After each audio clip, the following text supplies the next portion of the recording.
Good morning সবাইকে। কেমন আছো তোমরা সবাই? আশা করি সবাই খুব খুব খুব ভালো আছো। আমিও খুব ভালো আছি। সীমার লাইফস্টাইল চ্যানেলে তোমাদের সবাইকে আরও একবার ওয়েলকাম। তো চলো, সকাল সকাল ঘুম থেকে উঠে আর রেডি হয়ে বেরিয়ে পড়েছি। আর কোথায় যাচ্ছি তো চলো সেটা যেতে যেতেই বলি। আজকে সকালবেলায় ঘুম থেকে উঠেই 9টার সময় আমি রেডি হয়ে গেছি। তারপরে একটু ঢংচং করলাম, তারপর আমি মোটামুটি 10টার সময় বাড়ি থেকে বেরিয়েছি আর হাঁটতে হাঁটতে চলে গেছি। দূর থেকে দেখো আমার মাকে দেখা যাচ্ছে দাঁড়িয়ে আছে চাদর গায়ে দিয়ে। তো আমার জন্যই মা বাইরে অপেক্ষা করছে আর বাবা ভেতরে বসেছে। তো বাবাকে নিয়ে গেছিলাম সকাল সকাল ডাক্তারের কাছে, আর সেটা হচ্ছে বাবার চোখের সমস্যা রয়েছে, সেই চোখের জন্যই ডাক্তারের কাছে গেছি। আর মা গেছে কিন্তু মা বাইরে বসেছিল আর আমি আর বাবা ভেতরে গেছি। তো দেখিয়ে তারপর বেরিয়ে এলাম। আর বাবার চোখ অপারেশন করতে হবে, সেটার জন্যই এখানে যে একটা লিস্ট টানিয়ে রেখেছে সেটার একটু ভিডিও করে নিয়ে চলে এসেছি, যেন বাড়িতে এসে সেটা বিষয় নিয়ে ডিসকাস করতে পারি।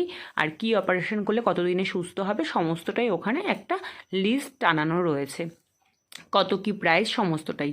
তারপর বাবা আর মা আমি তিনজনে মিলে হাঁটতে হাঁটতে গল্প করতে করতে চলে এসেছি একদম একটা পরোটা মানে মিষ্টি পরোটা এই সমস্ত দোকানে।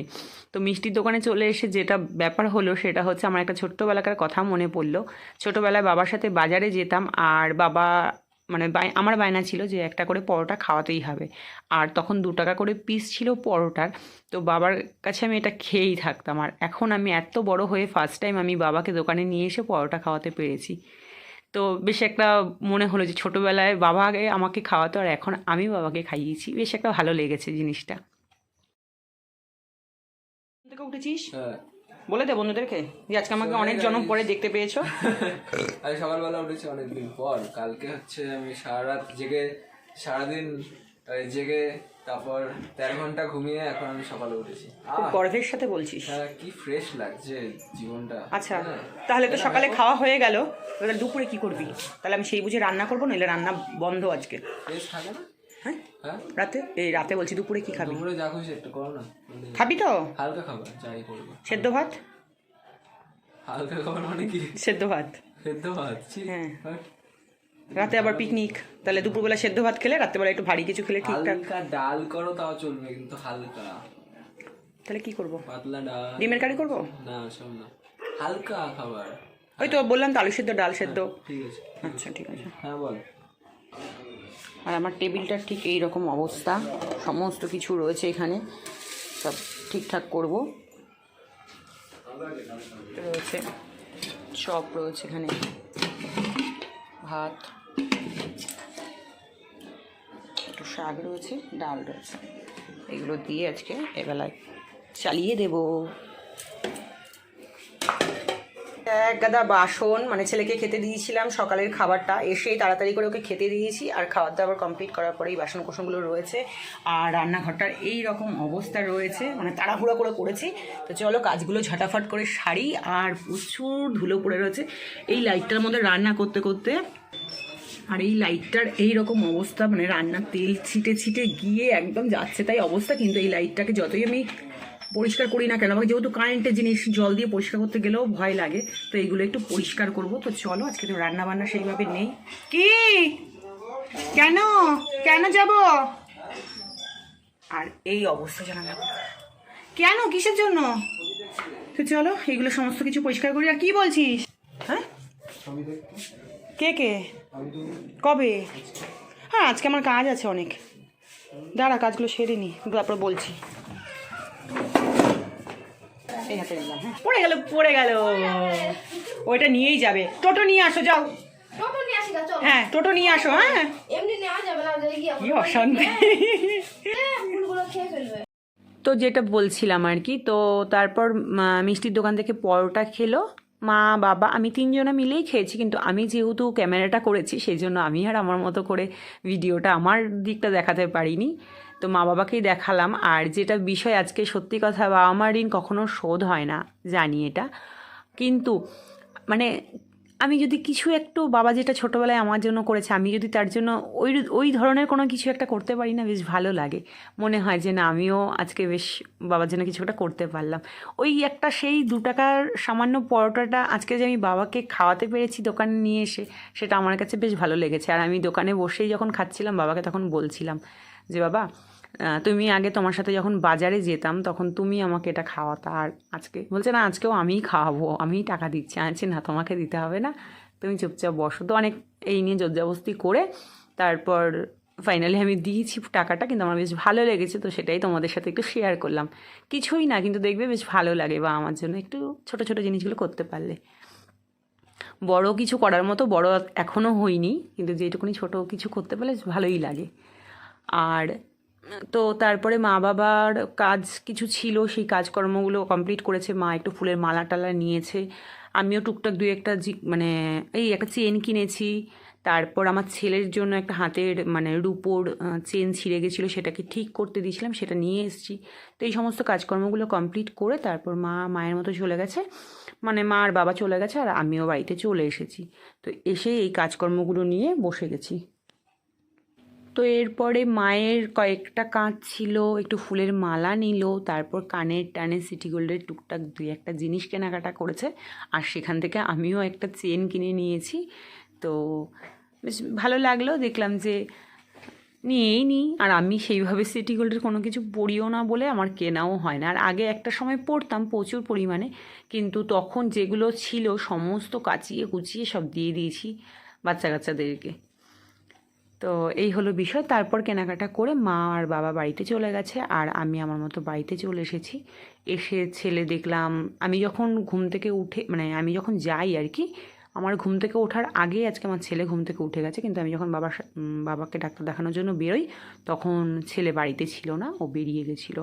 ওকে ফোন করে বললাম, ও বললো যে যাও, তুমি এসে আমাকে ভাত দিও।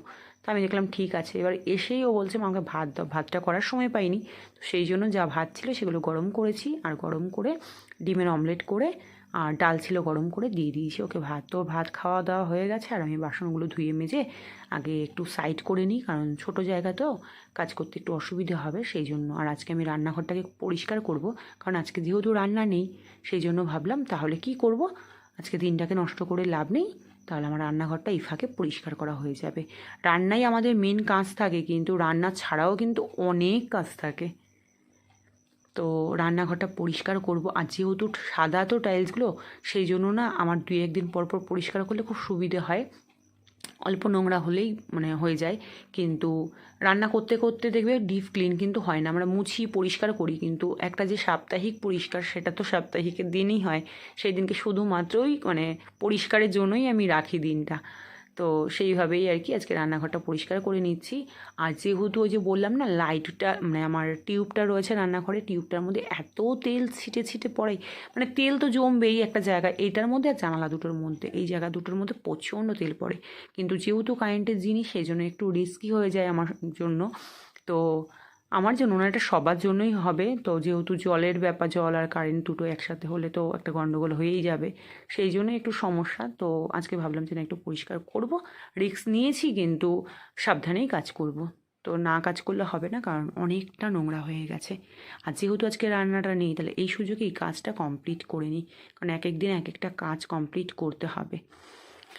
তো আর একদমই ছোট জায়গা, রান্নাঘরের হাইটটা বড্ড নিচু হয়ে গেছে, আমার জন্য ভীষণ অসুবিধে হয়, মাথা নিচু করে নিচু করে রান্না করতে হয়।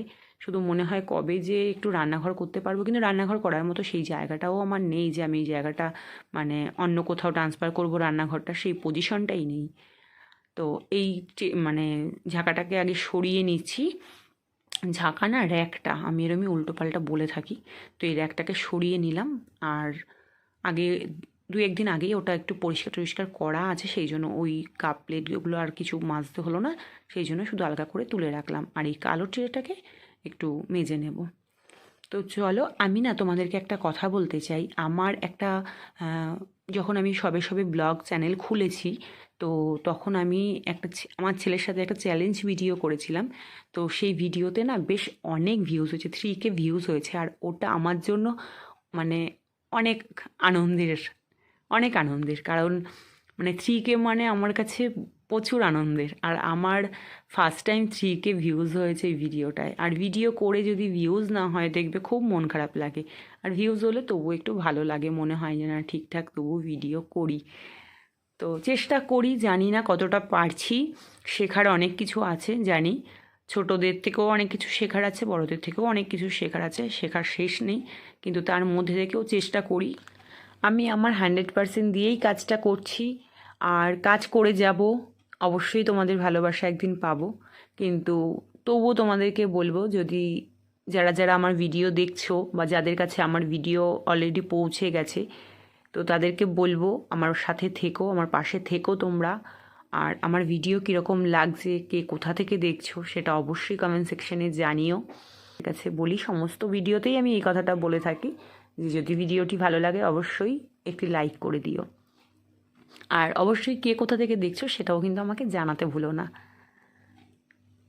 তো চলো, রান্নাঘরটা কথায় কথায় হয়ে গেল অনেকটাই পরিষ্কার করা। তো যেহেতু সাদা, তো সেই জন্য আমি একটু পরিষ্কার করে রাখতে চেষ্টা করি, যেন পরিষ্কার থাকে। চোখটা যেন রান্নাঘরে সবার আগে পড়বে, তো কারণ আমি সকালবেলা ঘুম থেকে উঠেই বাসি কাজকর্ম থেকে শুরু করে যাই করি, আগেই রান্নাঘর, ঘুম থেকে উঠেই। তো সেই জন্য রান্নাঘরটা হচ্ছে মেয়েদের একটা আলাদাই শান্তির জায়গা। তার মধ্যে আমি রান্না করতে বড্ড ভালোবাসি, প্রচুর প্রচুর ভালোবাসি রান্না করতে। কিন্তু শীতের দিন বলে এখন তাও রান্নাঘরে আমি অনেকটা সময় কাটাতে পারছি, কিন্তু গরমের দিন হলে উফ আহ করে একদম যাচ্ছে তাই আমার গাল মুখ জ্বলে যায়। এত হাইটে শট না রান্নাঘরটা, তো সেই জন্য আমার ভীষণ কষ্ট হয়। আর শীতের দিন হলে কি গরমের তাপটা কম লাগে। গরমের দিন হলে একদম পুরো কড়াইটা যেই গ্যাসটা অন করে বসাই না, কড়াইটা বসিয়ে যে তেল দিই বা কোনো একটা ভাজা করি বা ফোড়ন দিলাম বা একটা মাছের তরকারি বসালাম, সেই যে তেল মশলা ঝাঁঝ সমস্ত কিছু আমার চোখে মুখে এসে মানে জ্বালা করে। আর সেই কারণেই আমার মনে হয় শীতের দিনটা অনেক ভালো, গরমের দিনটা প্রচুর কষ্ট। তো যদিও আমি শীত ভালোবাসি, কিন্তু আমার এই রান্নাঘরের সমস্যার জন্য আমার শীতের দিনই খুব মানে ভালো হয়, কারণ প্রচণ্ড কষ্ট হয় আমার, যেহেতু মাথাটা সেম সেম, সেই জন্য। মানে আমি বলতে চাইছি মাথাটা সেম সেম বলতে মাথা আর হচ্ছে আমার যে সিঁড়ির যে চাতালের স্ল্যাবটা, ওইটা হচ্ছে পুরো সেম সেম। মানে আমি যদি একটা উঁচু করে খোপা বেঁধে কাঁকড়া ক্লিপ দিয়ে পেঁচিয়ে রাখি না, আমার পুরো ঘেঁষা লেগে যায়। মানে এমনভাবে ঘেঁষা লাগে যেন আমার চুল খুলে যায়। সেই জন্য আমি একটা সবসময় পনিটেল করে বেঁধে রাখতে হয় চুলটাকে। তো চলো তোমাদেরকে আরেকটা কথা বলি, যে আমি এই ভিডিওটা করছি, আমি ব্লগিং চ্যানেলটা খুলেছি, আমি চাই অনেক স্মৃতি রেখে যেতে, যেগুলো আমি যখন থাকবো না তখন যেন আমার অ্যাবসেন্সে আমার এই ভিডিওগুলো যারা আমাকে ভালোবাসে বা যারা আমাকে পছন্দ করে, তো তারা দেখতে পারবে যে আমার লাইফস্টাইলটা কীরকম ছিল, আমার ডেলি লাইফস্টাইলটা কীরকম ছিল, আমার কথাবার্তা কীরকম ছিল, আর আমি ঠিক কেমন ধরনের মানুষটা ছিলাম। হয়তো যদিও ভিডিও দেখে তোমরা বুঝতে পারবে কতটা কি জানি না, কিন্তু আমি কি ধরনের, যারা মানে মানুষ মিশতে পছন্দ করো, মানুষের সাথে মানুষ দেখলে সামান্য একটুও বোঝা যায়, তো তারা অবশ্যই আমাকে দেখে জাজ করতে পারবে যে আমি কী ধরনের মানুষ ছিলাম। তো আমি চাই যে আমি না থাকাকালীন যেন আমার ভিডিওগুলোই স্মৃতি হয়ে থেকে যাক। বেশ ভালো লাগে। আর আমার মনে হয় জীবনে কোনো কিছু তো করতে পারিনি, ওই যে বলেছিলাম অনেক দিন আগে একটা কথা, যে যদি কোনো কিছু করতে পেরেছি জীবনে, শুধুমাত্র মনে হয় যে আমি একটা সন্তানের মা হতে পেরেছি, এটাই হয়তো কোনো কিছু অ্যাচিভ করেছি। অ্যাচিভ বলতে গেলে ওটাই, তাছাড়া আমি কোনো দিন কোনো কিছুতেই মানে মানুষটা পজিটিভ, কিন্তু হলে কি হবে আমার কপালটা নেগেটিভ। সেই জন্য আমি কোনো দিন কোনো কিছুতেই সাকসেস নয়, আর সেইগুলো আমি আর এখন কিছু বলছিও না তোমাদেরকে। তার জন্য আমার মনে হয় যে আমি যখন থাকবো না, আমার এই নেগেটিভ মানুষটার মানে কপালটা নেগেটিভ, তো সেই নেগেটিভ মানুষটার যেন মানে চারিদিকে যেন তার স্মৃতিটা থাকে। আমার কোনো একটা হাতের কাজের জিনিস হোক, বা আমার সংসারটা কীভাবে আমি সাজিয়েছি, কীভাবে পরিপাটি করে রাখার চেষ্টা করেছি, কীভাবে রেখেছি, তো সেগুলোই দেখতে পারবে। আমি সবসময় স্মৃতি রেখে যেতে বেশ ভালোবাসি। আমি যেমন এই বছর এই যে গত দুর্গাপুজো গেল, সেই বছর আমি আমার কাজের টাকা থেকে আমি ঠাকুরের জন্য, আমার ঠাকুর ঘরের জন্য আর কি, লক্ষ্মী ঠাকুর গোপাল এদের জন্য আমি কিছু আমার নিজের ইনকামের টাকা থেকে আমি মোটামুটি কিছু টাকার গয়না বানিয়েছি, রূপোর গয়না কিন্তু বানিয়েছি। তো এই কারণেই বানিয়েছি যেন আমি যখন থাকবো না, আমার ছেলে যখন বড় হবে আরও, তখন ওর যখন বউ আসবে বাড়িতে, যে এখন ও দেখে বলতে পারে যে এগুলো আমার শাশুড়ি মা সব রেখে গেছে। কারণ আমি কিন্তু এই ধরনের কোনো কিছুই পাইনি, একদম পুরো ফাঁকা হাত পা, আর একটা ভাঙাচোরা ঘর ছিল, ওর মধ্যেই আমি সমস্ত কিছু আমাকে তিল তিল করে তৈরি করতে হয়েছে, আজও তৈরি করে যাচ্ছি। তো সেই জন্যই ভাবছি যে আমাকে যেমন আমার শাশুড়ি মা কোনো কিছু দেয়নি, যেন আমার ছেলের বউ যেন এসে কখনো বলতে পারে বা দেখে বলতে পারে যে আমার শাশুড়ি মায়ের এই জিনিসটা, যেটা আমি বলতে পারি না সেটা যেন আমার বৌমা এসে বলতে পারে। ভাবনা চিন্তা অনেক দূর পর্যন্ত ভাবনা চিন্তা করে রাখতে হয়। এটা আমার মনে হয় যে সে মানে আমার যে ছেলের বউ আসবে সে হয়তো এগুলো ভাববে বা দেখবে বা দেখে হয়তো খুশি হবে, কিন্তু তেমনটা নাও হতে পারে, হয়তো উল্টোটাও হতে পারে।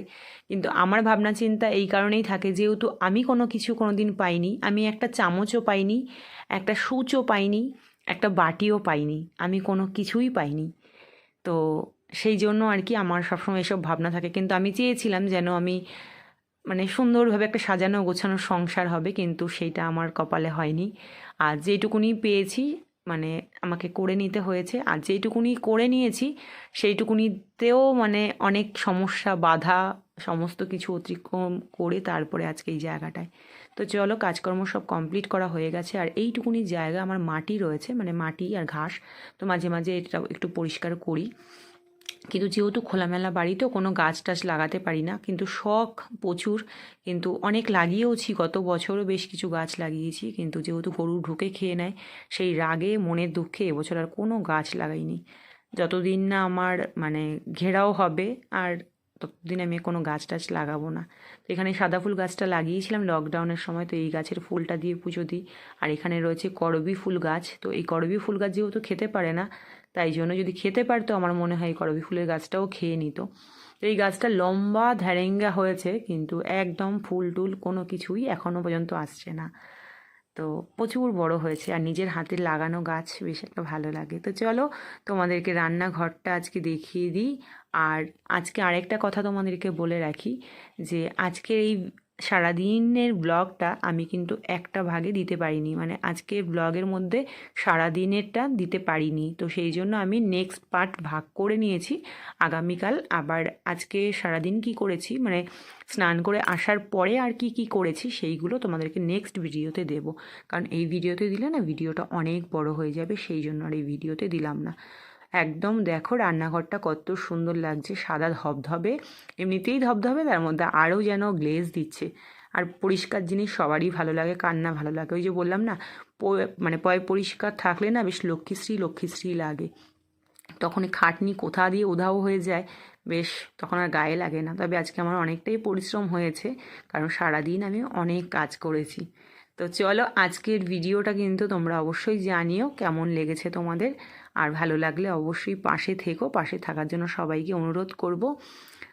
আর কি বলবো বলো, কিছু সেইভাবে আর বলতে পারছি না। আর এই যে র্যাকটা, এই র্যাকটাকে আগেই মাজা পরিষ্কার সমস্ত কিছু রয়েছে, সেই জন্য এই র্যাকটা আজকে আলাদা করে আর কোনো মাজা ধোয়া কোনো কিছু করতে হয়নি। তো আমি কোথায় কী কী রাখি সেটাই তোমরা দেখো, মানে রোজ যে চায়ের কাপগুলো আর একটা ছোটো আমলদিস্তা, চা দুধ, এগুলো এখানটায় রাখি র্যাকটার মধ্যে, আর যে সময় সুবিধা হয় রান্নার সময়। আর এখানে সব কিছু গোছানো গাছানো রয়েছে।